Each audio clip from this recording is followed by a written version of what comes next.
The story of our world is not as complete as we believe. Somewhere in the deep layers of forgotten time lies a chapter that was violently erased, buried beneath oceans, ice, and silence. Tonight, we will step quietly into that silence, into the dust of ancient Sumer, to awaken a memory older than history itself. It is a tale not born from imagination, but carved into clay thousands of years before the first Bible verse was ever written. It speaks of a king, a man who once ruled a city of shining walls and trembling hearts. His journey would lead him to confront the one survivor of a world-ending flood, a deluge so vast it drowned empires and erased the age of gods. It is the oldest story of survival known to humankind. In this forgotten world, the gods walked among men. They were called the Anunnaki, lords of heaven and earth, masters of craft, of water, of sky. But these were not gentle gods. Their hands did not create out of love, but out of need. They shaped humanity not as children, but as laborers, a species made to serve, to build, and to obey. And hovering above their myths is a name that still ignites both wonder and fear: Nibiru. Many speak of it as a wandering planet, a celestial phantom returning to bring ruin. Yet the real terror lies not in what may come, but in what already has. For Earth itself bears the scars of a cosmic disaster that struck more than 13,000 years ago, leaving behind a frozen silence and a shattered memory of a civilization so advanced that we now call it legend. Tonight, we will trace the ashes of that forgotten kingdom, follow the king who sought immortality, and uncover the story that refused to die. What you are about to hear is not a tale of what might have been. It is the reconstruction of what was. Before we begin, take a deep breath. Let the noise of the present fade. Wherever you are in the world, whether it's dawn or midnight, thank you for being here. The images on your screen are only windows to guide you, but the true journey begins in your imagination. So sit back, listen closely, and let the past rise again from the clay. The most compelling evidence for this lost world lies not in legend, but in a single document written in the cradle of civilization. It is part history, part myth, and part royal propaganda: the Sumerian King List.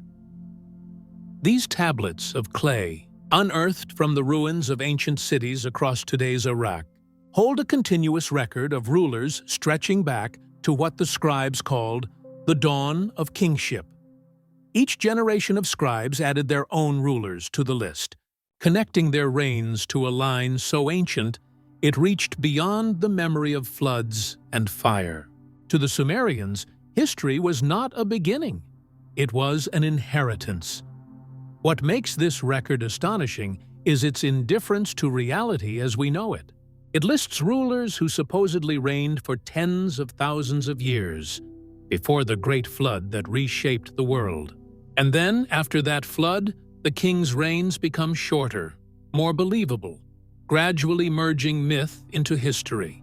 In that first dynasty after the deluge, a name appears that still echoes through 4,000 years of storytelling.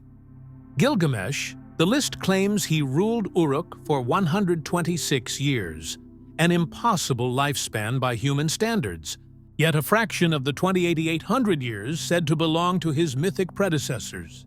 His inclusion beside known rulers of Mesopotamia suggests something crucial.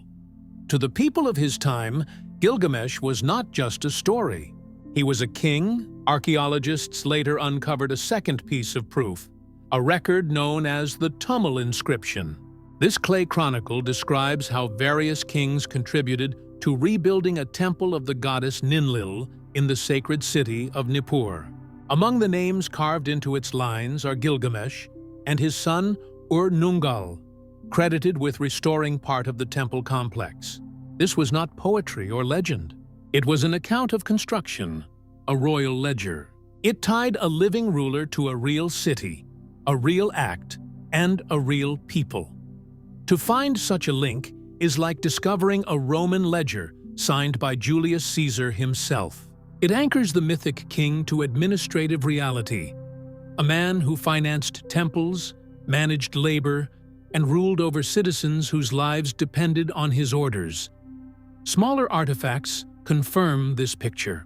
Cylinder seals, tiny stone rollers carved with names and symbols, bear inscriptions such as Servant of Gilgamesh.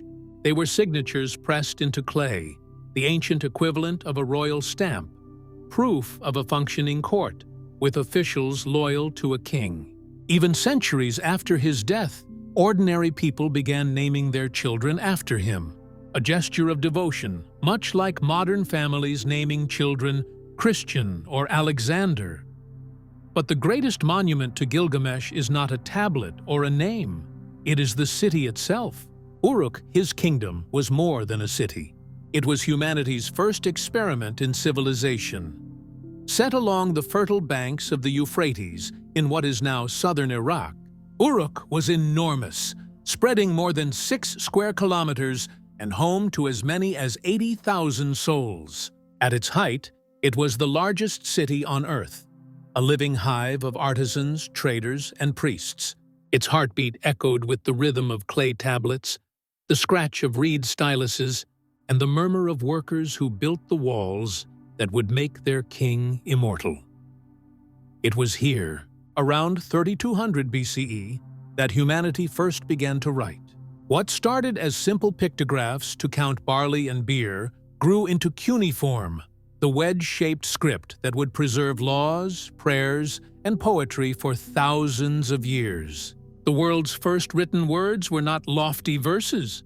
They were accounts, receipts, and ration lists. And from this practical language grew the stories that shaped civilization. Archaeologists found tens of thousands of small, crude bowls scattered throughout Uruk. Each was shaped by hand, baked quickly, and nearly identical in size. They are called beveled rim bowls, and they are believed to be the world's first mass-produced items. Their purpose was simple: to distribute rations to the workers who built the temples and walls. These bowls tell us something profound: that Uruk had an organized central authority capable of feeding, managing, and paying thousands of laborers. This was not chaos. This was government. The grandest of these public works were the walls of Uruk themselves, legendary in both myth and stone. The Epic of Gilgamesh opens and closes with his invitation to climb those walls and behold their strength. Archaeologists later confirmed they were real. A fortified barrier nearly 10 kilometers long, reinforced with hundreds of semicircular towers made from millions of kiln-fired bricks. To raise such walls required command, vision, and unchallenged power. It is the mark of a ruler who could mobilize his people with both fear and faith. Inside those mighty walls, Uruk glowed with divine grandeur. At its heart stood 2 vast temple districts. One, the Iana precinct, honored Inanna, the goddess of love and war, patron of the city. Her temples shimmered with cone-shaped mosaics of colored clay that caught the sunlight like gemstones. Nearby rose the Anu Ziggurat, a stepped mountain of brick crowned by the White Temple, an altar meant to reach the sky itself, where priests might draw nearer to the god Anu. These were not simple shrines. They were the centers of power, places where religion, trade, and administration merged. Within their courtyards stood workshops, granaries, scribal schools, and offices that kept records of offerings, taxes, and labor. To manage all of this, a workforce in the tens of thousands, a bureaucracy of scribes, and an army of builders required leadership of extraordinary ability. Every fired brick and every carved seal points toward a man whose legend grew precisely because his power had once been real. Yet one question lingers over Uruk's brilliance. Was it the beginning of civilization or a rebirth? Some researchers, studying the sudden leap in architecture, mathematics, and social order that appeared almost overnight in Sumer, have suggested a provocative idea. Perhaps this wasn't invention from nothing. Perhaps it was memory. They wonder if Gilgamesh and his ancestors were inheritors of knowledge from an earlier forgotten age, a time erased by the flood the Sumerians remembered so vividly. If so, Uruk might not have been humanity's first city, but the first rebuilt city, the renaissance of a world destroyed. This possibility places Gilgamesh at a crossroads between two worlds, the mythical and the historical. He was both a man of brick and clay and a symbol of something older, a remnant of a civilization that refused to vanish completely. The physical remains of Uruk, the ziggurats, the ration bowls, the walls, form the body of his story. But the soul of Gilgamesh lives in something far more fragile. Clay tablets covered with cuneiform, preserved by accident through fire. When ancient libraries burned, their clay archives did not perish. They hardened into ceramic, indestructible. These tablets are our window into minds 4,000 years old. They carry not just laws and trade lists, but humanity's first masterpiece of literature, the Epic of Gilgamesh.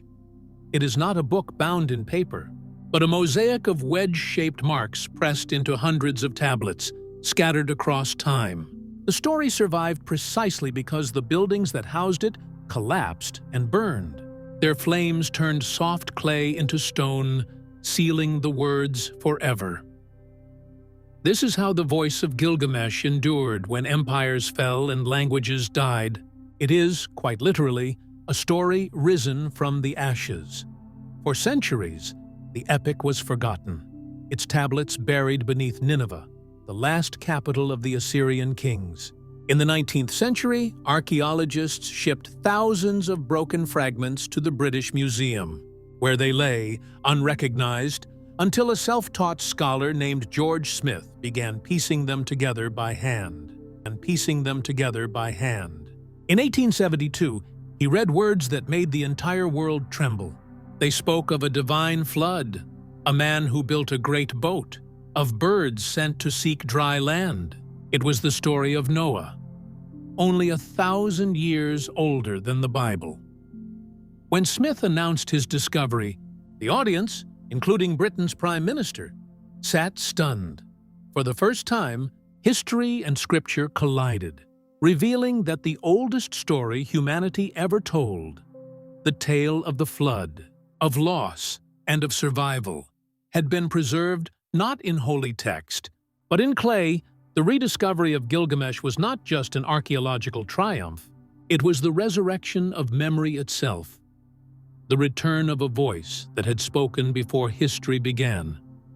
When George Smith pieced together the fragments of clay, he did more than read old words. He reawakened a king's voice that had been silent for thousands of years. The Epic of Gilgamesh is not just the oldest known story. It is a mirror reflecting humanity's first struggle with what it means to live, to lose, and to die. The tablets he translated were written in Akkadian, the language of the later Babylonian Empire, around 1200 BCE. But Smith soon realized that these were not original compositions. They were the last refined version of a far older collection of Sumerian tales, stories already ancient even then. Across centuries, different scribes had expanded them, connecting short heroic poems into a grand epic that explored the deepest fears of the human soul. At its center stands Gilgamesh himself, a ruler so mighty that even the gods feared his arrogance. The epic describes him as 2/3 divine and 1/3 human, a riddle of power and fragility.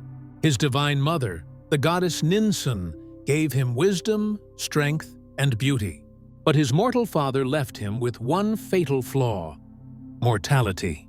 And that small fraction of human blood haunted him more than any enemy ever could.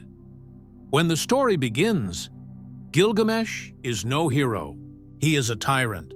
His strength and divine birth make him untouchable, and he rules Uruk with reckless cruelty.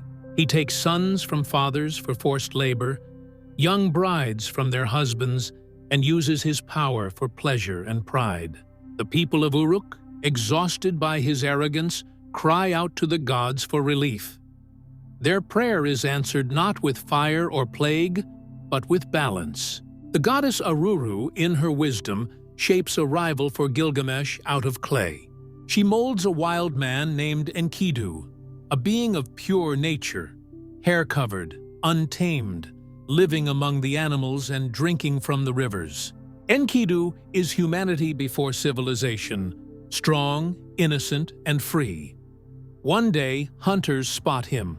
Fearful of his strength, they ask for help from a temple priestess named Shamhat.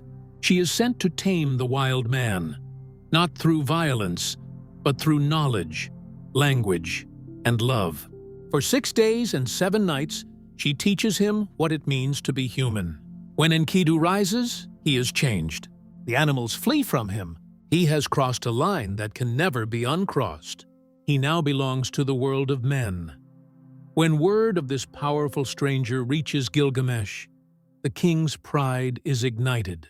He sees Enkidu as a threat, a test of his supremacy. The two men meet in the streets of Uruk, and their first encounter becomes one of the most iconic duels in all of ancient literature. They wrestle with such force that the city's walls shake, but neither can overcome the other. Exhausted, they stop, and in that shared exhaustion, something transforms. The rivals become brothers. In their mutual respect, friendship blooms. Gilgamesh, who once ruled by fear, finds in Enkidu the one soul who can match his power and calm his heart. From that moment, they are inseparable. Their bond propels them into legendary adventures. Together, they decide to challenge the gods themselves. Their first quest is to slay Humbaba, the monstrous guardian of the cedar forest, appointed by the god Enlil. Humbaba is a creature of wind and terror, his roar shaking mountains. Yet Gilgamesh and Enkidu, driven by fame and defiance, travel deep into the forest and confront him. When Humbaba pleads for mercy, Gilgamesh hesitates, but Enkidu urges him on. The two strike together, cutting down the guardian and felling the sacred trees of the gods. Their victory earns them fame, but also divine wrath. Soon after, the goddess Ishtar, queen of love and war, sets her eyes upon Gilgamesh. She is captivated by his beauty and strength. She offers him marriage, promising wealth and power beyond imagination. But Gilgamesh mocks her cruelly, reminding her of the lovers she has destroyed. Tammuz, the shepherd, turned to dust. The lion and the stallion she struck down. Enraged, Ishtar demands revenge. She goes to her father, Anu, and begs for the bull of heaven, a celestial beast whose breath brings drought and whose hooves crack the earth. Released upon Uruk, the bull kills hundreds before the heroes confront it. Together, Gilgamesh and Enkidu slay the creature, cutting out its heart and offering it to the gods. The people rejoice, but the heavens do not. The gods gather in council. The laws of balance must be restored. For killing the bull and defying divine order, one of the heroes must die.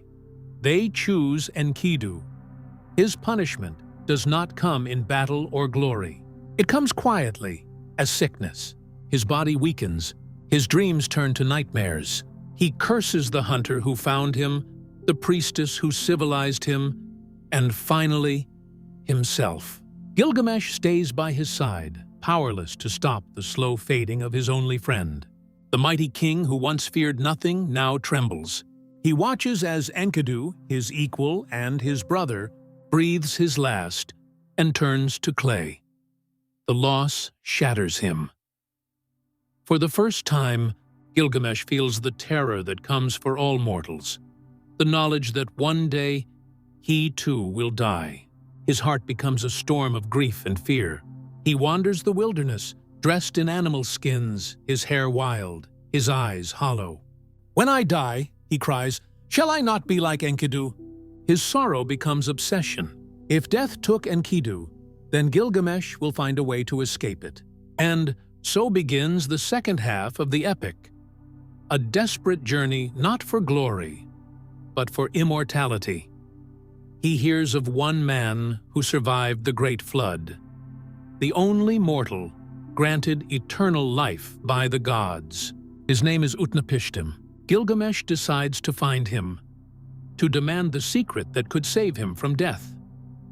The path to Utnapishtim lies beyond the edge of the known world, across mountains no man has crossed.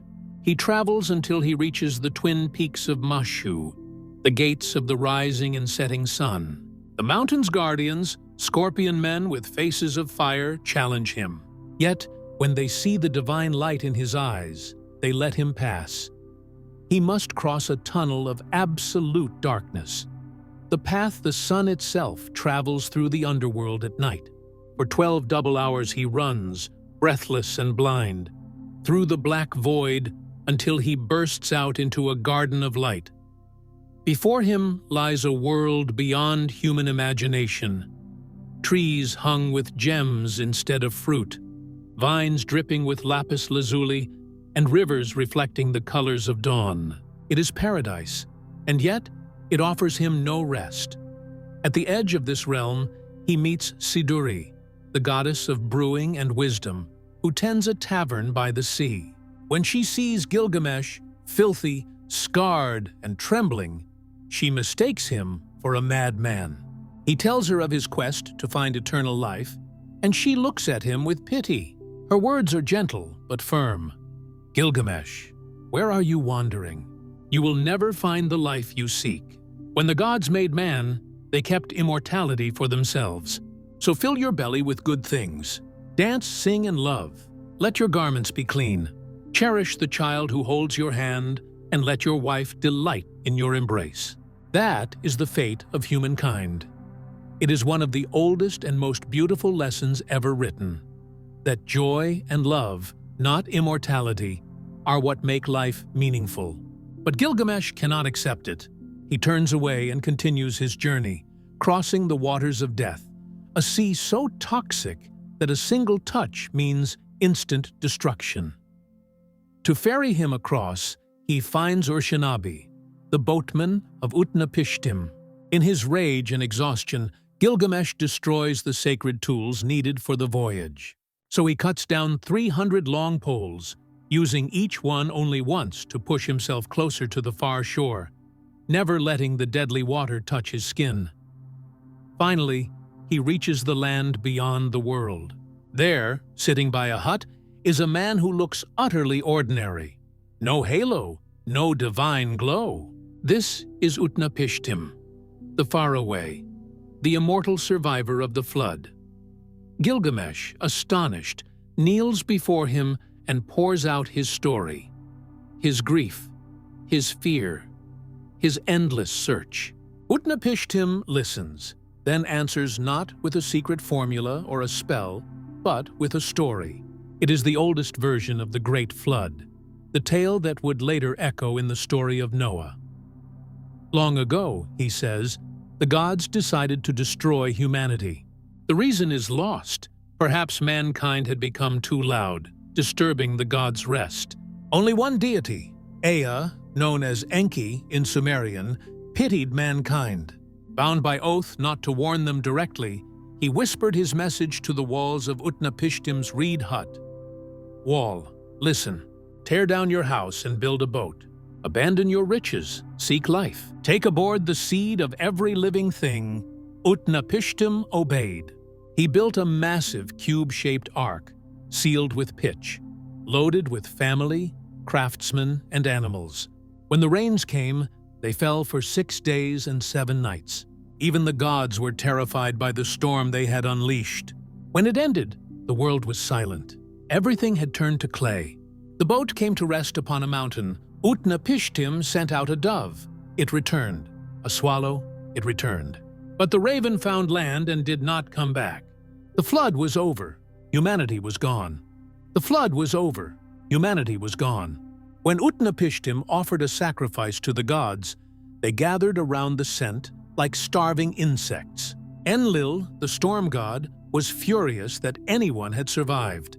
But Enki scolded him, saying, "Punish by famine, not flood. Send lions, not oblivion." And so, to make peace, Enlil granted Utnapishtim and his wife eternal life, allowing them to live forever at the mouth of the rivers, beyond the reach of men. When the tale ends, Gilgamesh understands the truth.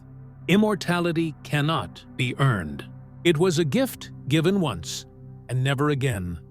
To test him, Utnapishtim challenges Gilgamesh to stay awake for 6 days and 7 nights.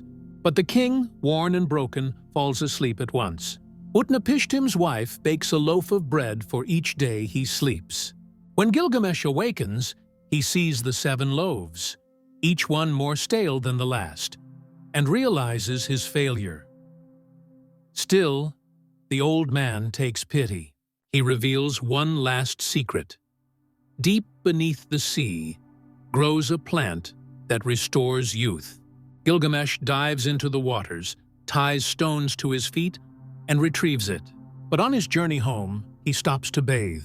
As he rests, a serpent smells the plant's sweetness, steals it, and sheds its skin, a symbol of renewal stolen from mankind forever. Broken but wiser, Gilgamesh returns to Uruk. He shows the ferryman his towering walls, the same walls that will outlast him, and says quietly, "Look upon them. This is the work of my hands." He understands now that no man can live forever, but his deeds, his city, and his story will. And so ends the oldest epic ever written, a tale of friendship, loss, pride, and acceptance. But within its poetry lies a deeper mystery, one that the ancients themselves hinted at. Who were the gods that shaped this destiny? To understand the deeper story within the Epic of Gilgamesh, we must look beyond kings and floods and see the forces moving behind them. The Anunnaki, the gods of ancient Mesopotamia. Their names echo through thousands of clay tablets, carved by trembling hands who believed every stroke of a reed stylus could call divine power down to earth. The word Anunnaki means those of royal blood, or the princely offspring. They were not imagined as distant, invisible spirits. They were tangible, powerful beings, rulers of the cosmos who shaped wind, earth, water, and human fate. In the earliest Sumerian stories, they appear as a great assembly of gods seated in council, deciding the destinies of both heaven and earth. At the top of their hierarchy stood 3 mighty figures. Anu, Enlil, and Enki-Anu was the god of the heavens, the supreme father whose word was law. He lived in the highest realm of the sky, beyond the reach of mortals. To the Sumerians, he represented authority itself, remote, silent, unchallengeable.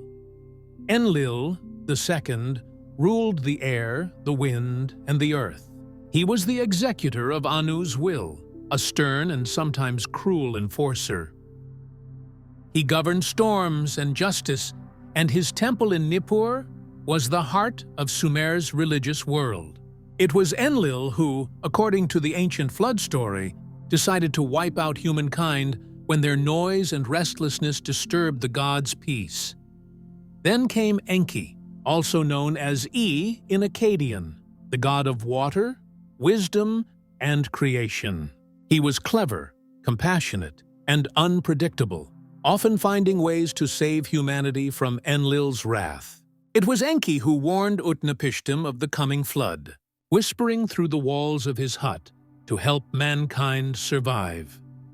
Below this divine triad sat the other great members of the Anunnaki, the moon, god Nana, the sun, god Shamash, the fierce goddess of love and war Inanna, known later as Ishtar, and the queen of the underworld, Ereshkigal.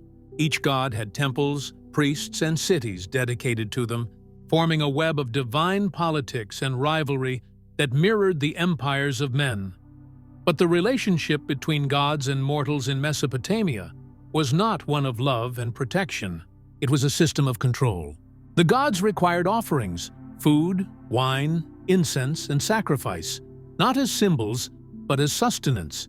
Humans were created to serve them, to farm their lands and maintain their temples. The ancient texts are shockingly blunt about this. One of the oldest surviving creation stories, the Atrahasis epic, begins not with human beings, but with divine labor. The lesser gods, called the Igigi, were forced to dig canals, shape mountains, and maintain the world for the Anunnaki. After thousands of years, exhausted and enraged, they rebelled. Their rebellion nearly tore heaven apart. To end the chaos, the gods decided on a new solution. They would create a race of workers to bear the burden instead. Enki, the wise one, proposed the method. The mother goddess Nintu, also called Mami, mixed clay with the flesh and blood of a slain god named Geshtu, he who had intelligence. From this divine and earthly mixture, the first humans were born. Their purpose was simple: to labor, to build, and to feed their creators. In one passage, the goddess declares, "You have slaughtered a god together with his intelligence. I have removed your heavy work. I have imposed your toil on man." It was a cold and efficient creation, a transaction, not a blessing. Humanity's reason for existence was servitude, and so in the temples of Sumer, priests offered bread, beer, and meat daily, believing that through these rituals they were literally feeding their gods. The smoke of sacrifice was the gods' nourishment, and to neglect their meals was to invite famine, plague, or war. This understanding of divinity shaped every part of Sumerian life. Illness, drought, and disaster were seen not as natural events, but as punishments from displeased gods. The people lived in constant negotiation with their creators, building magnificent ziggurats to keep them pleased and sacrifices flowing. Among all the Anunnaki, Enki remained humanity's quiet protector. He gave them knowledge, taught them crafts, irrigation, and law. But even his cleverness could not undo the hierarchy that bound gods and mortals together. The relationship was one of dependence and fear, a cosmic economy where obedience kept the universe in balance. One myth tells of how Inanna, goddess of Uruk and patron of Gilgamesh's city, once sought to elevate her city above all others. To do so, she needed control of the me, the divine decrees that governed civilization itself. The me were not laws written on parchment. They were cosmic principles, the very blueprints of order, kingship, truth, craftsmanship, writing, even emotions like joy and fear. Each me was a power, a technology of existence. In the story Inanna and Enki, the goddess travels to Enki's watery domain, Eridu, under the guise of friendship. She entertains him with feasts and drink until he becomes drunk, and, in his generosity, gifts her more than 100 of the sacred me. When he awakens and realizes what he has done, it is too late. Inanna has already loaded them onto her boat of heaven and sailed triumphantly back to Uruk. Enki sends his servants to chase her, but the boat escapes, and Uruk becomes the new center of power. This myth, playful on the surface, is profoundly political. It reflects how power shifted from one ancient city to another, and how civilization itself was viewed as something stolen or transferred from the gods, not invented by men. To the Sumerians, the arts of writing, mathematics, agriculture, and architecture were not human achievements, but divine gifts, or even divine accidents. Modern minds might read these stories as metaphors for progress, but to those who wrote them, they were history. The gods had truly walked the earth. Their temples were their homes, and their will was law. Some modern thinkers have taken these texts literally, suggesting that the Anunnaki were not gods at all, but beings of flesh and blood, visitors from the stars who came to Earth long ago. According to this interpretation, The creation of mankind was a kind of ancient genetic experiment, where the blood of the gods was not symbolic, but real, the merging of an advanced species' essence with primitive humans to create a labor force. It is a theory dismissed by mainstream historians, but deeply compelling to those who see myth as encoded memory rather than fantasy. To them, the stories of divine engineers and star-born rulers are distorted recollections of an ancient encounter, an intervention that jump-started civilization. But even without stepping into that realm of speculation, the Sumerian texts themselves reveal a chilling worldview. Humans were not the children of the gods, they were their servants. The Anunnaki were powerful, brilliant, and selfish.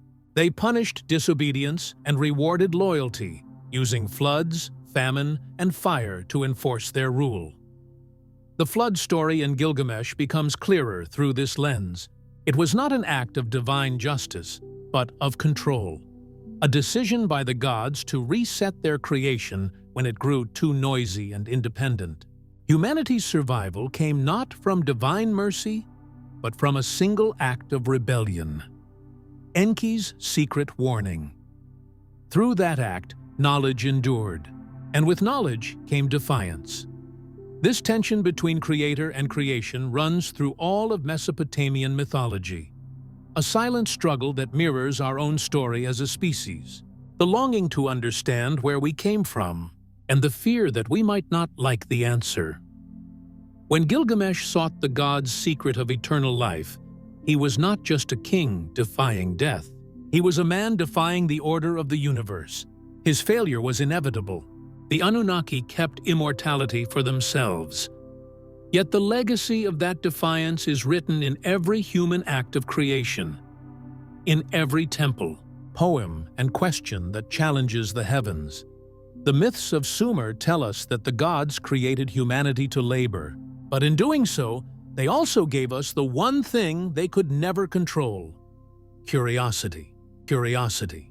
And it was curiosity, that spark of divine rebellion, that led later generations to gaze upward and wonder whether the gods were still watching, or whether they had simply left their creations behind.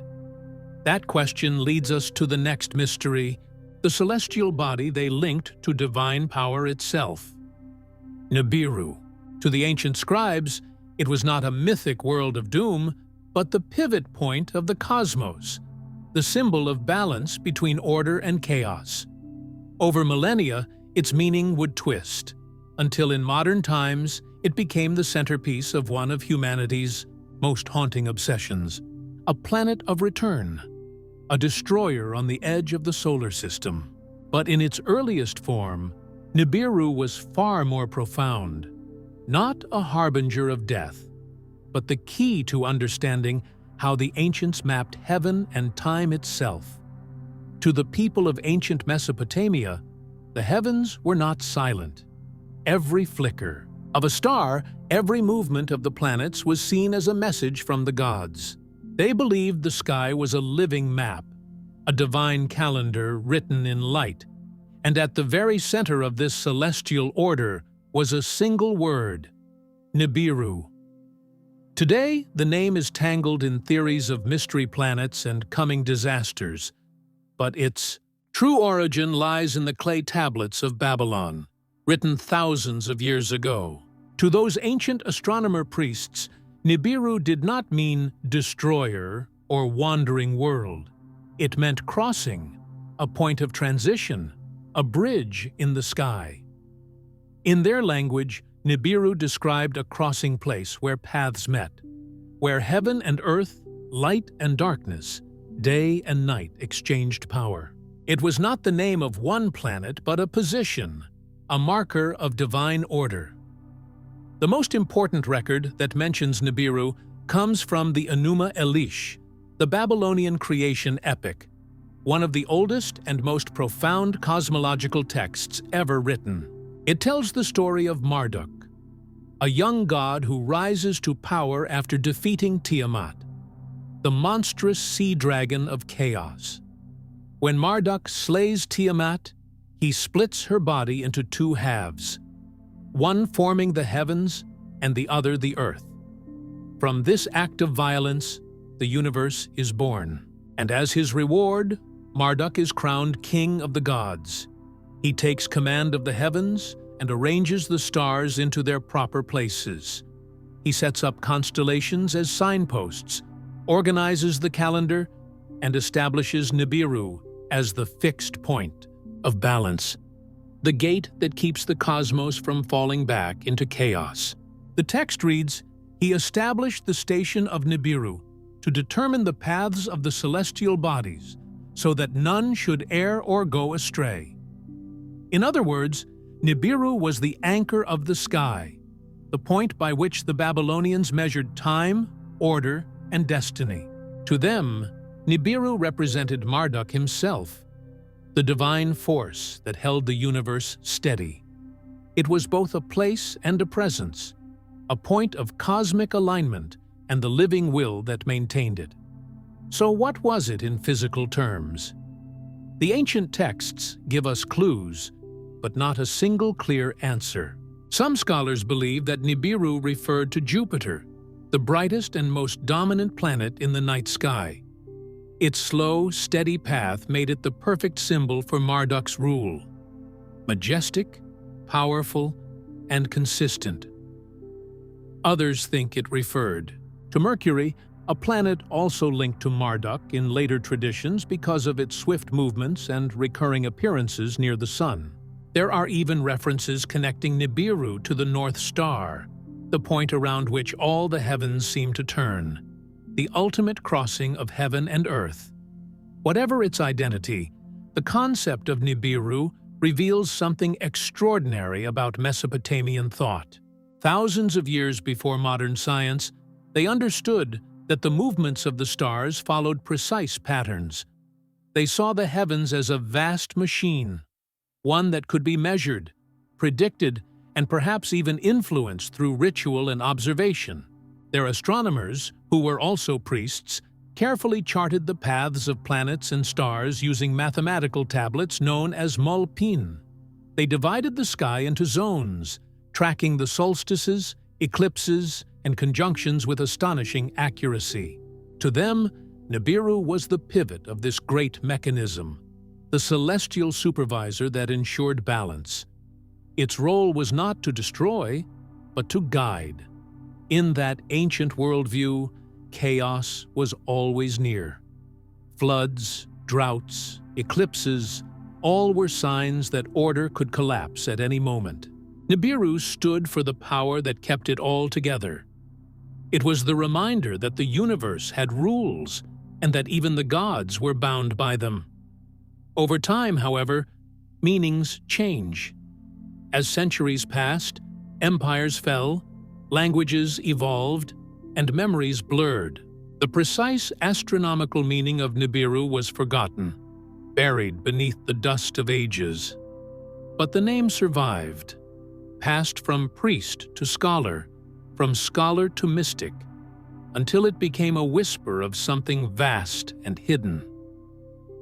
Millennia later, that whisper would resurface, twisted into a new form by the modern imagination. In 1976, a Russian-born author named Zecharia Sitchin released a book titled The 12th Planet. His ideas would ignite one of the most enduring myths of the modern age.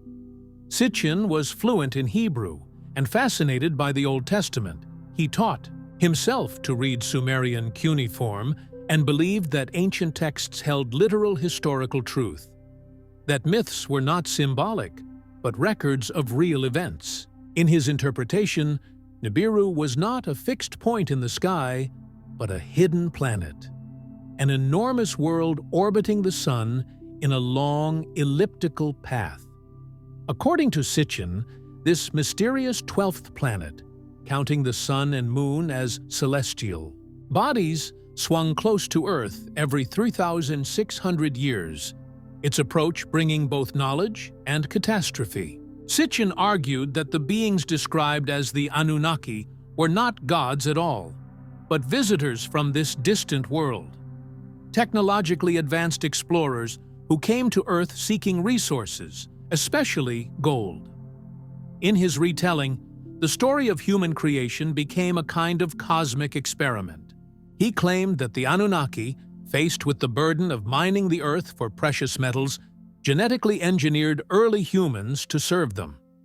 The gods of Sumer were, in his view, scientists, their divine powers simply advanced technology misunderstood by primitive witnesses.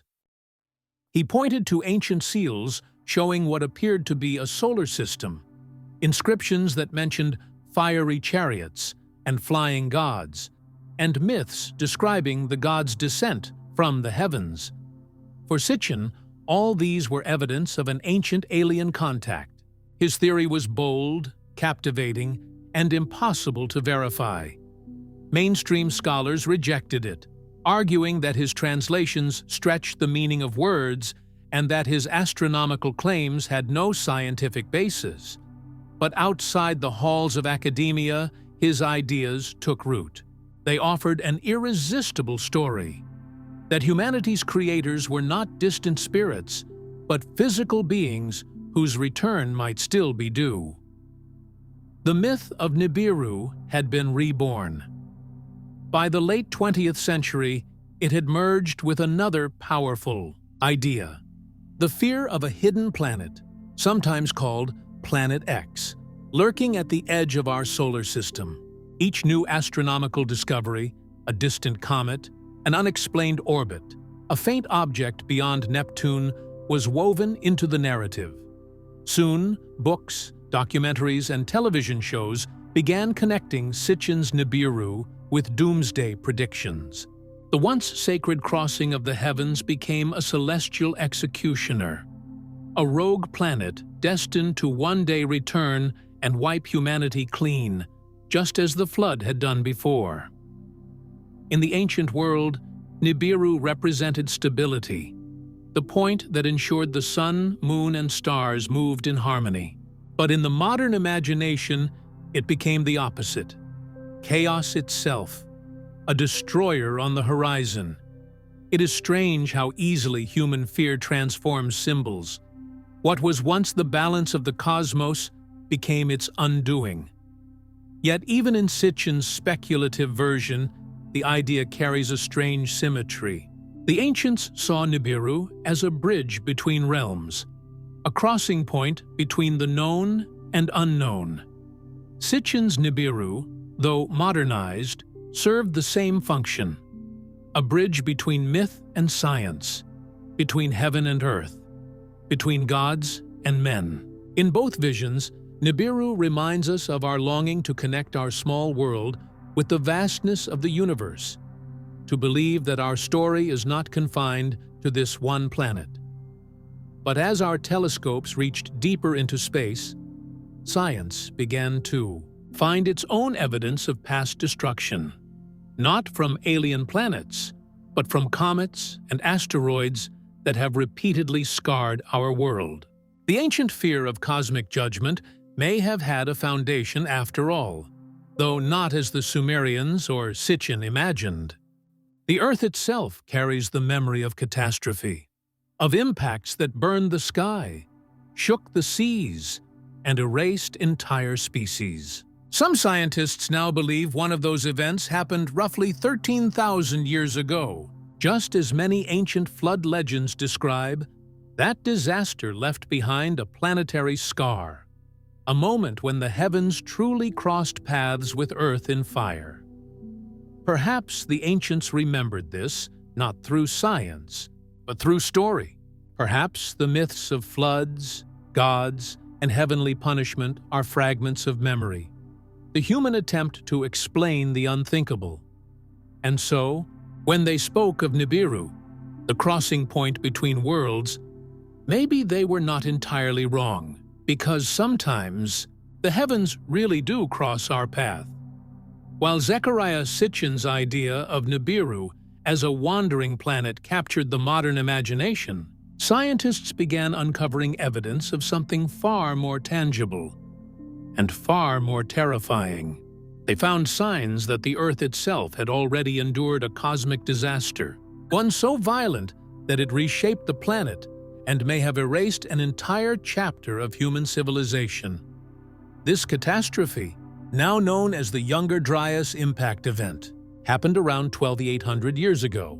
It marked the sudden end of the last ice age, a moment when the planet, after thousands of years of gentle warming, was thrust back into freezing darkness almost overnight.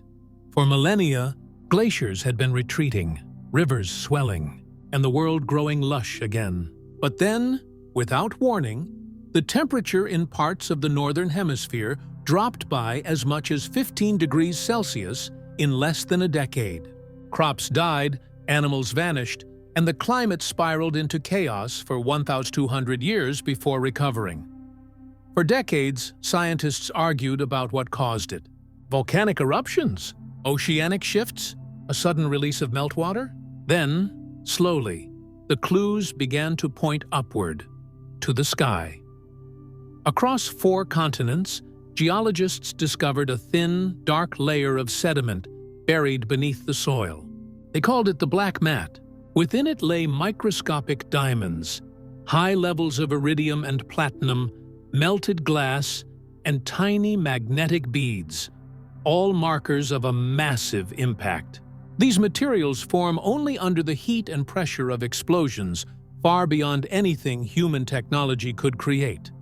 What they revealed was staggering. Around 1,800 years ago, Earth may have passed through the debris field of a giant disintegrating comet. Thousands of fragments, each burning brighter than any meteor we have ever seen, rained down across the planet.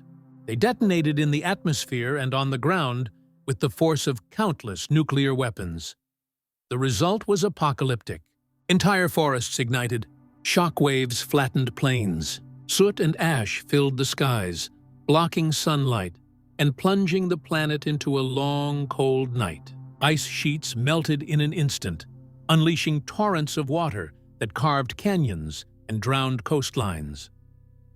In North America, the immense Laurentide ice sheet, which had covered much of the continent, began to collapse.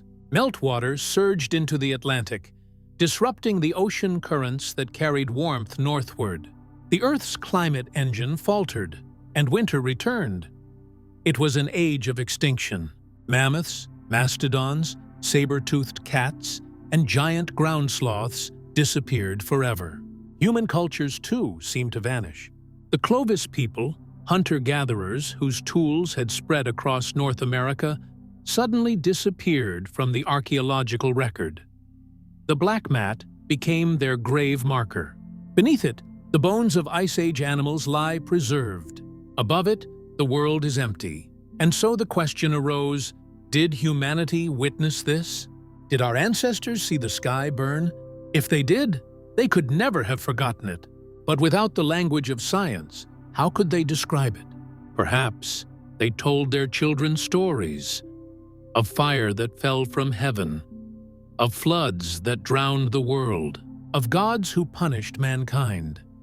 Those stories became the world's flood myths. The tale of Utnapishtim in the Epic of Gilgamesh, the Noah of the Bible, the Greek Deucalion, the Hindu Manu, and the Native American deluge legends all speak of a time when the heavens raged and the waters rose. They describe a sudden destruction followed by rebirth. What if those stories were not imagination, but memory? Geologist Randall Carlson and others who study catastrophic geology believe they were. They suggest that the flood myths are cultural echoes of the Younger Dryas impact, the attempt of ancient survivors to explain the unexplainable. To them, the gods who unleashed the flood were the cosmic forces of nature itself. In this interpretation, the ancient scribes of Sumer were not inventing divine punishment. They were preserving the story of a real cataclysm, one that destroyed the world their ancestors knew. Imagine it. Comets streaking across the sky like burning serpents, thunder louder than any storm, oceans boiling at the edges, and a darkness that lasted for years. Civilization would have ended in hours. When the survivors looked back, how else could they describe such terror except as the wrath of the heavens? Modern science gives us the evidence. Ancient myth gives us the emotion. Together, they form a single, haunting picture of a planet scarred by the cosmos and of humanity rising again from the ruins. If the Younger Dryas event truly happened, as the evidence suggests, it would explain more than mass extinctions. It could also explain a mystery that has long puzzled archaeologists: the sudden birth of civilization soon afterward, around 11,600 years ago, the exact moment the planet began to warm again. Something extraordinary appeared in the hills of southeastern Turkey. A temple called Göbekli Tepe, built by people who still hunted with stone tools. It consists of enormous carved pillars arranged in circles, some weighing more than 20 tons. The carvings show animals, birds, and symbols, perhaps constellations. Yet the builders left no trace of agriculture, no pottery, no villages. It was as if a memory had guided them, knowledge that did not belong to their time. Could Göbekli Tepe be a monument to survival, built by descendants of those who lived through the Great Cataclysm? Some researchers think so. Its construction dates match the end of the Younger Dryas, when the world began to recover from the darkness. If that is true, then humanity's first temple may also be its oldest memorial, a stone message from those who remembered the fire. This new understanding reshapes the ancient myth of Nibiru. We no longer need to imagine a wandering planet passing every 3,600 years to explain our ancestors' fear of the skies. The evidence shows that real cosmic catastrophes have struck Earth before, and will again. The ancients saw these events as divine. We see them as natural, yet the effect is the same. They remind us that life on Earth is fragile, and that the universe around us is both beautiful and dangerous. Scientists studying the debris trails of ancient comets have discovered that Earth still passes twice each year through the remnants of a massive comet that may have broken apart tens of thousands of years ago. This debris forms the Taurid meteor stream, a cosmic river of dust, stones, and hidden giants. Most years, it passes quietly, lighting up our skies with harmless shooting stars. But every few tens of thousands of years, the densest part of that stream may cross Earth's orbit, bringing larger fragments, the kind that can cause global fire. If the Younger Dryas impact came from this stream, then our planet's path periodically intersects the same danger. In other words, cataclysms may be cyclical. The ancient fear of a recurring crossing, the original meaning of Nibiru, might have had a real basis in celestial rhythm. It is chilling to realize that modern astronomy has brought us back to the same truth the ancients already sensed. We live in a cosmos of repeating patterns. The heavens move in cycles, and sometimes those cycles bring both creation and destruction. When the Sumerians carved their myths into clay, perhaps they were not just telling stories to frighten or inspire. They were warning the future. The Great Flood may have been their memory of the last time the heavens crossed our path. Their gods, Enlil, Enki, Anu, may have been personifications of cosmic forces: wind, water, and sky. Nibiru, the crossing, might have symbolized not a planet, but the moment of impact, when order broke and chaos returned. Whether we call it divine will or cosmic chance, the result was the same: civilization reset. Humanity survived, but changed. The survivors, scattered across the world, carried fragments of lost knowledge, astronomy, architecture, myth, and when they rebuilt, they built differently. They built to last. The great ziggurats of Sumer, the pyramids of Egypt, the megaliths of Göbekli Tepe all share one purpose: to endure time and to speak across ages. It is as if the builders wanted to be heard by whoever came after the next flood.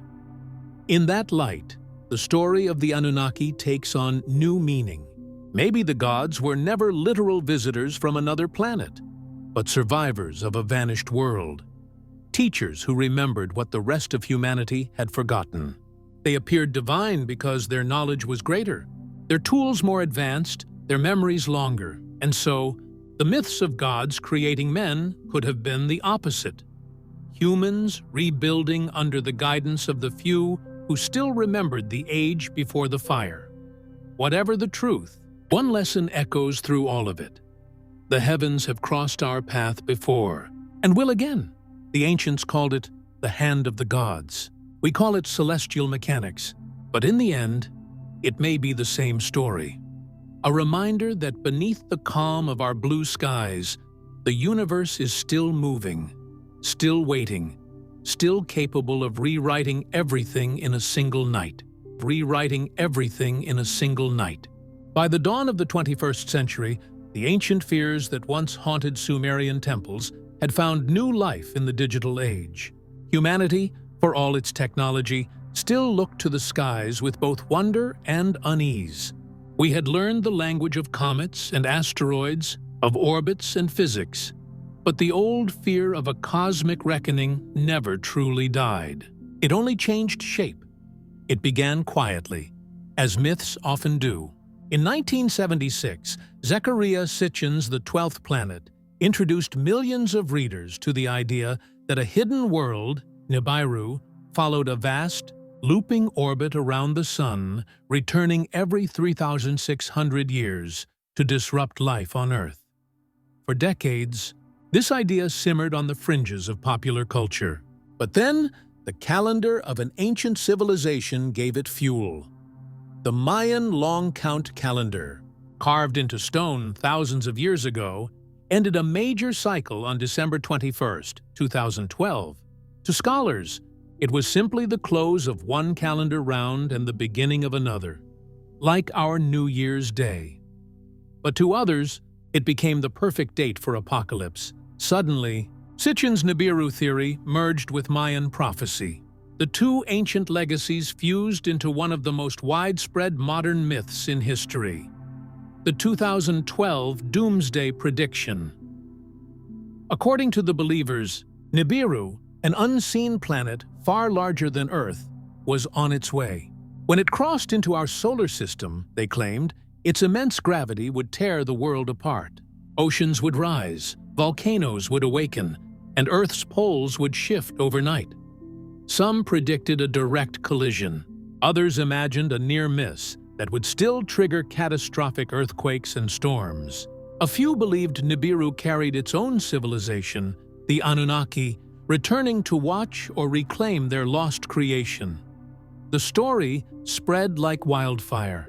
Books, documentaries, and websites flourished, each adding new details: secret NASA photos, leaked military documents, or blurred images of mysterious lights near the sun.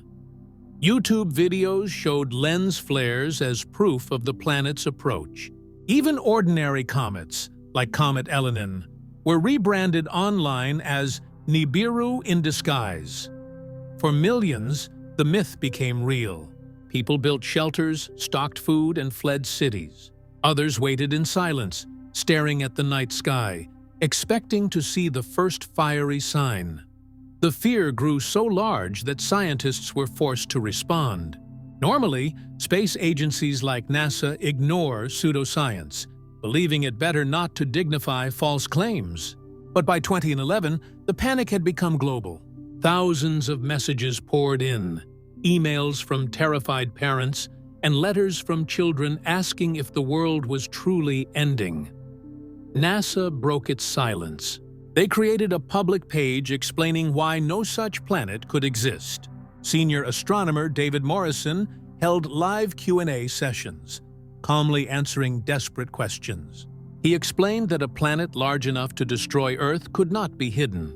It would already be one of the brightest objects in the sky, visible for years before any impact. NASA's wide-field infrared surveys had scanned the entire sky. No rogue world was found. No gravitational disruptions were detected. The laws of celestial mechanics were clear. Nothing of that scale could lurk unseen. Still, The myth refused to die. Each scientific denial was twisted by believers into proof of a cover-up. "They're hiding it from us," they said. "They don't want us to panic." Even the natural wandering of Earth's magnetic poles, something that happens slowly over centuries, was reinterpreted as evidence of an imminent pole shift. Every earthquake, every solar flare, became part of a grand pattern that only the awake could see. By 2012, panic had spread so widely that some governments began to issue public reassurances. In Russia, officials had to calm entire towns. In China, people sealed themselves in bunkers. The ancient fear of the flood had simply changed language, from divine wrath to planetary alignment. And then, the day came. December 21st, 2012, the world watched. Nothing happened. The sun rose as usual. The seas did not rise, and no second sun appeared in the sky. When the day passed quietly, most people laughed with relief. The myth had finally ended, but not entirely. Believers quickly reinterpreted the event. Some said the apocalypse had been spiritual, a shift in human consciousness rather than destruction. Others moved the date forward, claiming miscalculations. The myth adapted, as myths always do. It was the same story told by different mouths. A belief that somewhere beyond our world, a hidden force waited to reset everything. Psychologists later studied the Nibiru panic as an example of what they called catastrophic longing, the human desire for meaning in chaos. When life feels uncertain, stories of great endings give fear a shape and a schedule. They transform random misfortune into destiny. But behind the fear lies something older and deeper: memory. Throughout history, humans have carried an instinctive dread of the heavens. Every meteor shower, eclipse, or comet rekindles it. Perhaps we remember, in some ancient corner of our collective mind, the time when the sky truly did fall, the Younger Dryas, the firestorm, the flood. We cannot remember it directly, but the terror lingers in our myths, our religions, and even our entertainment. The story of Nibiru, like the story of the Great Flood, speaks to that buried memory. It is a shadow of an event that once burned itself into human consciousness. When modern scientists dismiss these myths entirely, they sometimes forget that myths often hold kernels of truth. The ancients told their stories not because they were ignorant, but because they were witnesses. The difference between a god hurling fire and a comet breaking apart is only perspective. If our ancestors watched the heavens rain destruction, they would have described it in the language of their time. The anger of gods, the wrath of stars, the return of the destroyer. And in that way, the myth of Nibiru may be less a prophecy than a remembrance, a distorted echo of something that once happened. Even NASA's denials could not erase the fascination. The internet age had breathed new life into the oldest story on Earth, that the cosmos is not indifferent, that it has moods, and that one day it will turn its face toward us again. The Nibiru phenomenon also revealed something remarkable about human nature. Even when confronted with overwhelming scientific evidence, people clung to the story. It gave them connection to each other, to the past, to a universe filled with meaning. It was not really about planets or gravity. It was about purpose, the same impulse that led Sumerian priests to chart the stars thousands of years ago drives modern people to search for hidden truths. The same awe that filled Gilgamesh's heart when he looked upon the heavens fills ours when we gaze into the night and wonder what might be coming. For all our progress, we remain the same species that once knelt beneath ziggurats and prayed for mercy when the sky flashed. We may have telescopes now, but the fear and the curiosity are ancient. When December 21st passed quietly, it was tempting to believe the lesson was that science had triumphed over myth. But perhaps the deeper lesson was humility, that we are still writing new versions of old stories, still trying to explain why our world feels so fragile beneath the endless heavens.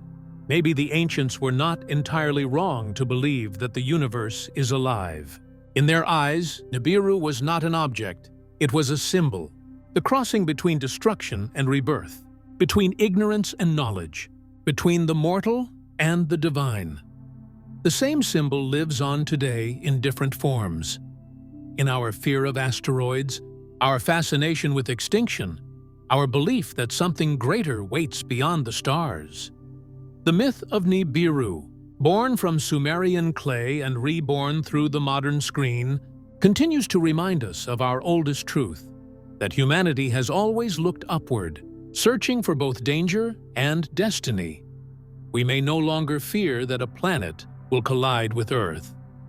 But the deeper truth remains, that one day another cosmic visitor will arrive, not sent by gods or aliens, but by the natural rhythm of a universe that creates and destroys without mercy or intent.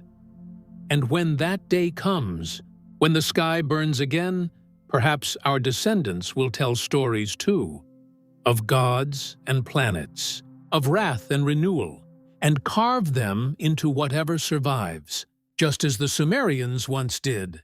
Because when the fire falls, myths are not invented. They are remembered. Not invented. They are remembered.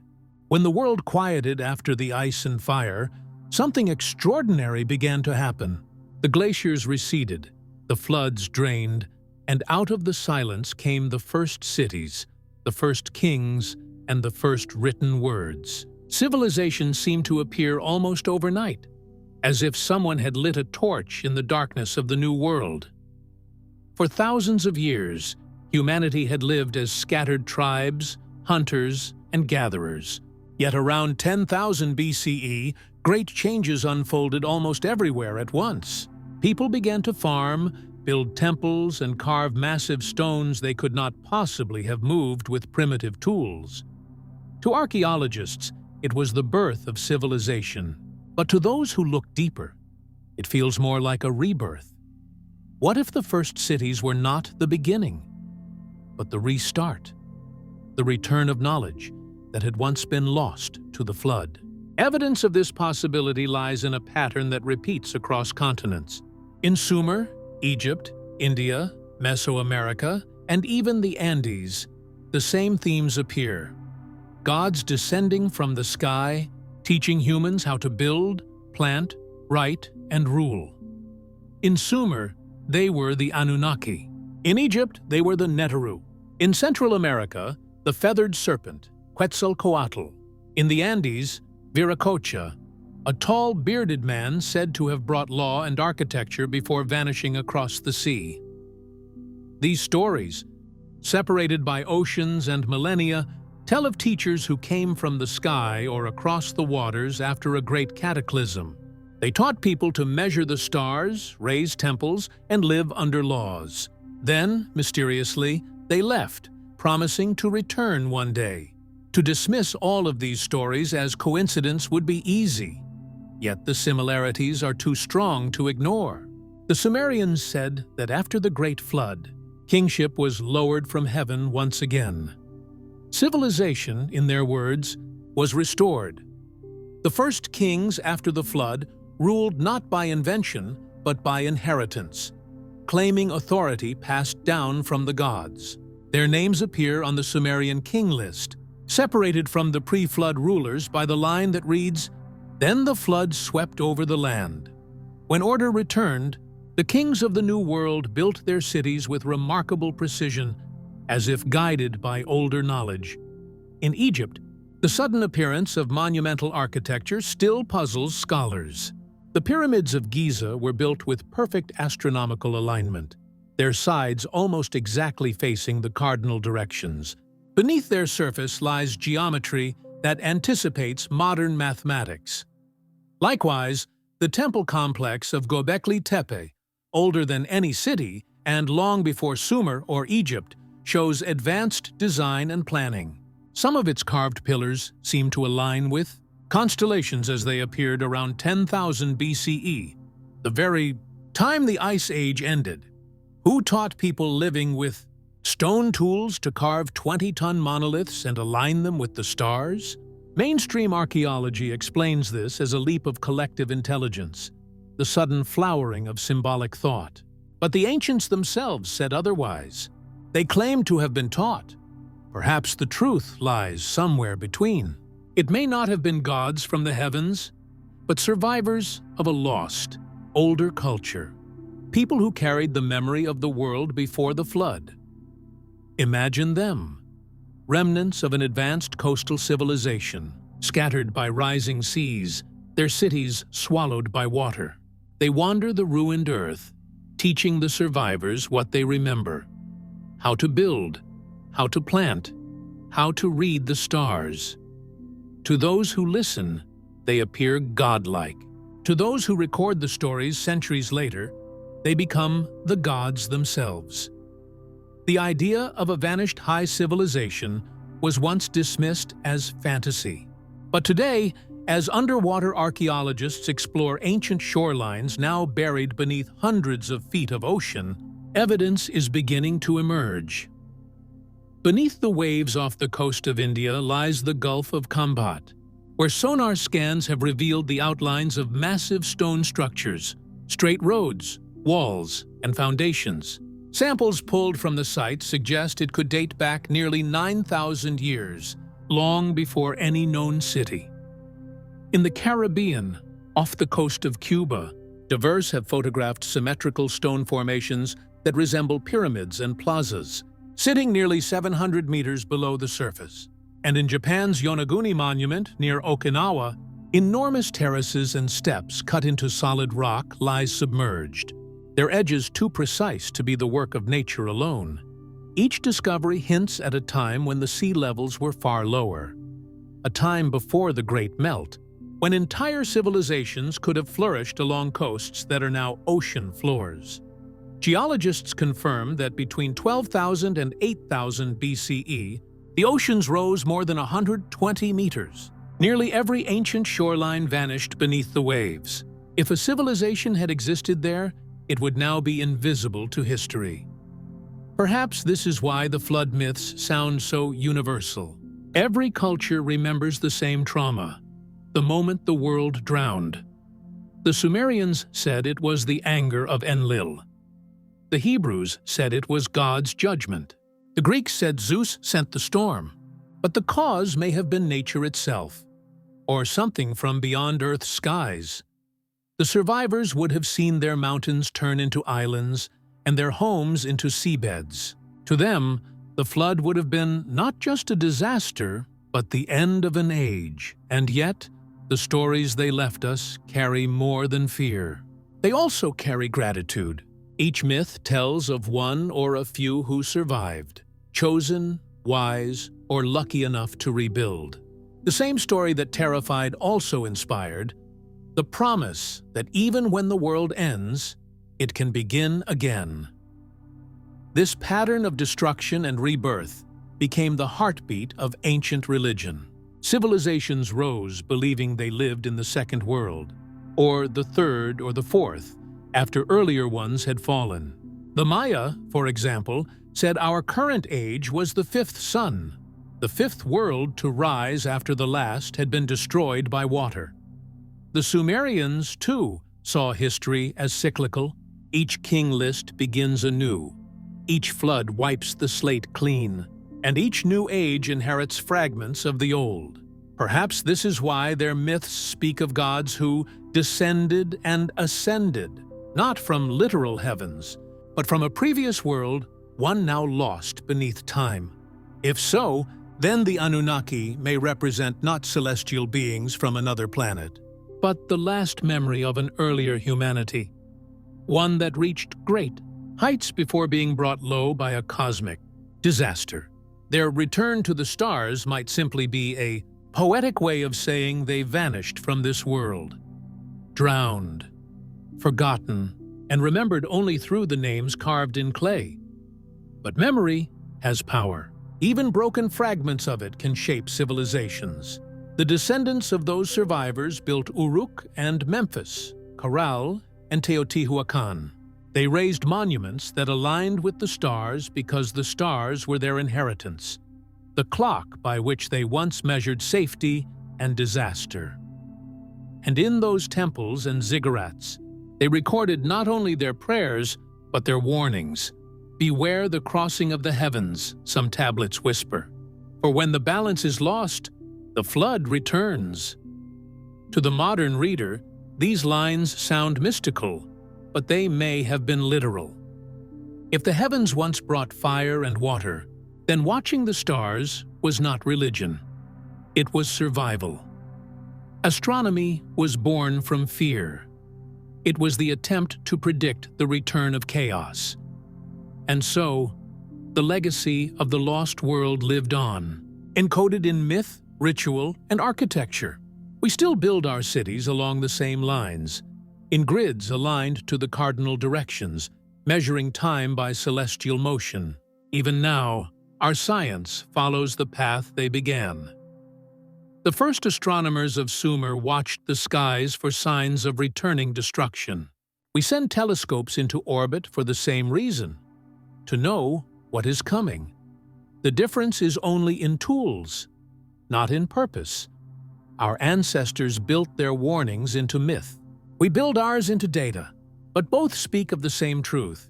Humanity endures between two eternities, one behind us, buried beneath water and stone, and another ahead, waiting beyond the stars. If there truly was a civilization before the flood, then its last message may already have reached us, not through scripture or stone, but through the haunting echo of its stories, repeated again and again across cultures. The story of a king who sought eternal life, the story of a flood that reset the world, the story of gods who once walked beside men. Perhaps those are not separate tales at all, but pieces of one long memory, the memory of the last Anunnaki king.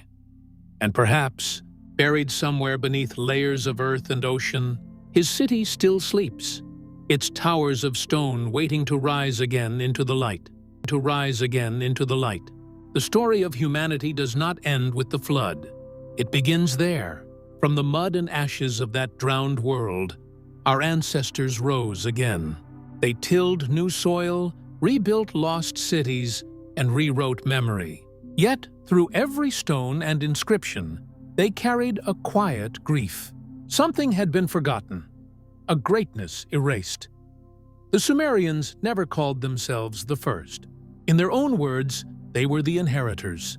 They spoke of ages that came before, of kings whose reigns lasted thousands of years, of knowledge lowered from the heavens that was not theirs to begin with. To them, civilization was not a creation. It was a restoration. And at the heart of that restoration stands one man, Gilgamesh, king of Uruk, the last bridge between myth and memory, the mortal who sought to find what the gods had taken. He was no ordinary king. His name appears in temple records, building ledgers, and royal inscriptions. His walls still lie buried under the sands of Warka, their bricks stamped with the same symbols found on the tablets that bear his epic. He was as real as the city he built. And yet, his story reads like a mirror reflecting everything humanity feared and desired. Gilgamesh's journey is more than the tale of one man's pride. It is a metaphor for us all, the unending human struggle to understand death, loss, and the mystery of the past. When his friend Enkidu died, Gilgamesh was shattered. He saw in that decay the fate of all creation. His desperate search for immortality led him across the world to the man who survived the flood. There, he learned the truth. Immortality is not a gift the gods give. It is the legacy we build. That moment, when Gilgamesh finally returned to Uruk and pointed to his walls, is more than an ending. It is the first philosophy of humanity. It tells us that what endures is not flesh, but memory. Yet the epic hides another meaning, one far older than any moral lesson. It is the testimony of survivors, the coded record of a world destroyed. When Utnapishtim, the immortal flood survivor, tells his story, he does not describe a gentle rain. He speaks of a storm so fierce that even the gods cowered in heaven. The ground split, lightning raged, the air burned. For 6 days, the world was unmade. In modern language, it sounds eerily familiar. An impact winter, a firestorm, a global flood. The same signs that geologists find in the Younger Dryas black layer. The same memory passed from one age to the next. If that is true, then Gilgamesh's journey was not only spiritual, it was historical. His meeting with the flood survivor may represent a real encounter between the generations after the Cataclysm and the last elder who remembered what came before. Imagine that man, the last Anunnaki king, a survivor of the deluge, bearing the knowledge of a lost world. He lives in exile, far from his ruined homeland, knowing that humanity will rebuild but never remember. To the survivors who find him, he is a god. But to himself, he is a relic, the final witness of a forgotten age. When he passes his story to Gilgamesh, it is not just a warning about death. It is a message about history, about how easily it can vanish. What if the flood did not simply erase civilization by accident? What if it erased memory by design? Every empire that rises builds its story on the ruins of the last. The victors decide what is remembered, what is destroyed, and what becomes myth. If a prehistoric civilization once spanned the globe, its survivors would have had to start again among scattered tribes. To preserve their past, they would disguise knowledge in allegory and symbols, embedding truth inside stories of gods and kings, floods and rebirths. This could explain why the earliest writings of Sumer are not mere records of trade or crops, but of the heavens, of cosmic battles, of beings who descend and create. The myths may have been their libraries, the only form of history that could survive a world without paper, metal, or machines. If so, then the Epic of Gilgamesh is not just literature. It is an encrypted chronicle. Every symbol in it may trace back to a real event, a real flood, a real loss, a real survivor.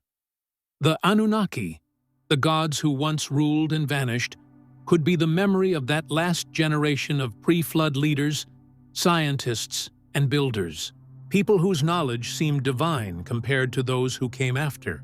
They were remembered as beings from the stars because their wisdom outshone the dark age that followed. Over millennia, their legacy splintered into myths.